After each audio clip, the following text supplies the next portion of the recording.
वो योगी कब हो गए? सर्टिफिकेट कहाँ से मिला? अगर वो दूसरे का सर्टिफिकेट मांग सकते हैं तो उन्हें अपना भी तो सर्टिफिकेट दिखाना चाहिए। एक समय योग कर रहे थे, सबसे आसान योग का आसन, सोचिए सबसे आसान योग का आसन, एक टांग पे खड़ा होना।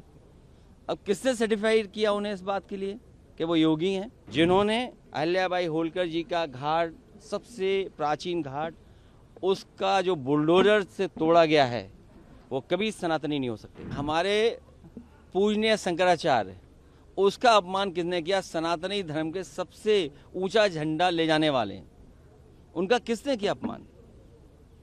आप बताइए किसने अपमान किया? आप कह रहे योगी आदित्यनाथ ने? वो योगी कब हो गए? सर्टिफिकेट कहाँ से मिला? अगर वो दूसरे का सर्टिफिकेट मांग सकते हैं तो उन्हें अपना भी तो सर्टिफिकेट दिखाना चाहिए। और उनका सर्टिफिकेट तो हम लोगों ने देखा है, जब वो एक समय योग कर रहे थे, सबसे आसान योग का आसन, सोचिए सबसे आसान योग का आसन, एक टांग पे खड़ा होना।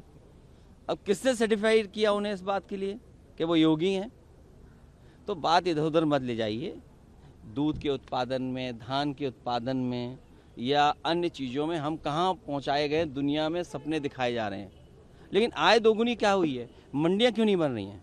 मंडी पहला स्थान है जहाँ किसान को उसकी अपनी फसल की कीमत मिल सकती है, तो मंडियाँ कहाँ बना रहे हैं लोग? और फिर मेट्रो में दुनिया में हम पहुँच गए। हमारे मुख्य मंत्री जी ने प्रधान संसद के क्षेत्र में मेट्रो नहीं बनने दी। दुनिया में मेट्रो बन गई। हमें कहा जा रहा है कि दुनिया में सबसे ज़्यादा लाइनें बिछ गई, लेकिन प्रधानमंत्री के क्षेत्र में मेट्रो क्यों नहीं? और तब जब समाजवादी सरकार ने डीपीआर बनाया था और बजट दिया था, पूरा अलाइनमेंट दे दिया था कि किस तरह मेट्रो जाएगी, तो आखिरकार रोका किसने? और सबसे दुर्भाग्य की बात, जो बात आप कह रहे हैं सनातनी, अहिल्याबाई होलकर जी, उनका योगदान हमारे सनातन धर्म संस्कृति के लिए कितना बड़ा रहा। उनकी बनाई हुई चीज़ों को संरक्षण करना था। हेरिटेज ये लोग नहीं समझ सकते, जो सनातनी की बात करें वो हेरिटेज नहीं समझ सकते। हमारे पूर्वजों ने हमें क्या दिया विरासत में, हमारी ये जिम्मेदारी बनती है उस विरासत को आगे वाली पीढ़ियों को किस रूप में दे करके जाए। तो संरक्षण करना था, संवारना था, ये नहीं कि बुलडोजर लेकर के चलना था। जिन्होंने अहिल्याबाई होलकर जी का घाट, सबसे प्राचीन घाट, उसका जो बुलडोजर से तोड़ा गया है, वो कभी सनातनी नहीं हो सकते।